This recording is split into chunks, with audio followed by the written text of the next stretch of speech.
துவரம் பருப்பு ஊற வச்சுருக்கேன் இல்லையா, அதை வந்து குக்கரில் போட்டு தேவையான அளவு தண்ணி சேர்த்துக்கலாம். வெங்காயம், பச்சை மிளகாய் தேவையில்லை, மிளகாய் 3 பூண்டு வந்து தோல் எடுத்து தட்டி சேர்த்தாச்சு. தேவையான அளவு சீரகம் சேர்த்துக்கலாம். குழம்பு மிளகாத்தூள் சேர்த்துக்கலாம். நான் வந்து காஞ்ச மிளகாய் போட்டு தான் தாளிக்க போகிறேன். சாம்பாரில் பச்சை மிளகாய் சேர்க்க போகிறது கிடையாது. பெருங்காயத்தூள் போட்டுக்கலாம். தேவையான அளவு மஞ்சத்தூளும் சேர்த்துக்கலாம். கொஞ்சமாக கொத்தமல்லி சேர்த்து குக்கரை மூடி வச்சிடலாம். ஒரு 4 விசில் வரட்டும். அப்புறம் நம்ம தாளிக்க வேண்டியது தான். நல்லா எல்லாத்தையும் கலந்து விட்டுட்டு வச்சோம்னா, பருப்பு எப்பவுமே நீங்கள் ஊற வச்சுட்டு வச்சிங்கன்னா நல்லாவே வெந்துடும். பருப்போட அளவும் அதிகமாக இருக்கும். இப்போ விசில் வந்துருச்சு. இப்போ குக்கரை திறந்து பார்க்கலாம். எல்லாமே நல்லா வெந்துருச்சு. கரண்டி வச்சு நல்லா மசிச்சுக்கலாம்ப்பா. கொஞ்சம் இதுவாக இருக்குது, ஆனால் அது மசிச்சிங்கன்னா நல்லா வெந்துடும். இப்போ வந்து இது கூட கொண்டக்கடலை வேக வச்ச தண்ணி இருந்து இல்லையா, அதை வந்து இது கூட ஆட் பண்ணிக்கலாம். அந்த தண்ணி சத்தானது இல்லையா, அதனால்.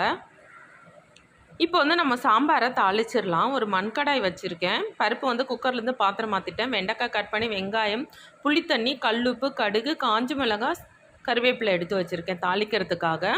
இப்போ வந்து நம்ம சாம்பார் தாளிச்சிடலாம். மண்கடாய் வச்சுட்டு கடாய் நல்லா காயட்டும். காஞ்ச உடனே கடுகு சேர்த்துக்கலாம். கடுகு பொரியட்டும். பொரிஞ்ச உடனே நம்ம வந்து கருவேப்பிலையும் காஞ்ச மிளகாவும் சேர்த்துக்கலாம். பூண்டு வந்து நம்ம வேக வைக்கும் போதே போட்டதுனால இப்போ தாளிக்கும் போது தேவையில்லைப்பா. எப்பவுமே காய் சாம்பாருக்கு பூண்டு வந்து வேக வைக்கும் போது போட்டுக்கலாம். தண்ணி சாம்பார்னால் தாளிக்கும் போது இந்த டைமில் வந்து பூண்டு தட்டி போட்டு தாளித்தா டேஸ்ட்டாக நல்லாயிருக்கும். நான் இப்போ வந்து கொஞ்சமாக வெங்காயம் சேர்த்துக்கலாம். வெங்காயம் வதங்கணும்லாம் இல்லை. இந்த டைமில் வெண்டைக்காவையும் சேர்த்துக்கலாம். வெண்டைக்காய் லைட்டாக வதங்கினா போதும்ப்பா. ரொம்ப எண்ணெயிலே வதங்கினா மாதிரி ஆக்க தேவையில்லை. இப்போ வெண்டைக்காய் கூடயே கொஞ்சம் தேவையான அளவு கல்லுப்பு சேர்த்துக்கலாம். நல்லா வதங்கட்டும்.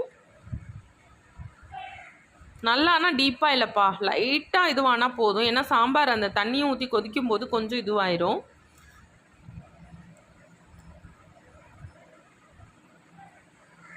இப்போ வந்து தேவையான அளவு அந்த புளித்தண்ணி எடுத்து வச்சுருக்கோம் இல்லையா, அது கொஞ்சமாக சேர்த்துக்கலாம். புளித்தண்ணியும் வெண்டைக்காவும் நல்லா சேரும்போது கொஞ்சம் நல்லாயிருக்கும். இப்போ வந்து நல்லா கொஞ்சம் இதுவாயிருச்சு இல்லையா, இப்போ வந்து வதங்காது. இப்படி இருந்தால் தான் சாம்பாரில் வெண்டைக்காய் நல்லா இருக்கும்ப்பா, இல்லைன்னா ரொம்ப இதுவாயிரும். இப்போ வந்து வேக வச்ச பருப்பை இது கூட நம்ம ஊற்றிட்டோம் இல்லையா, இப்போ இது வந்து கொதித்த உடனே நம்ம வந்து இறக்க வேண்டியது தான். சூப்பராக வாசனையாக பச்சையாக இருக்க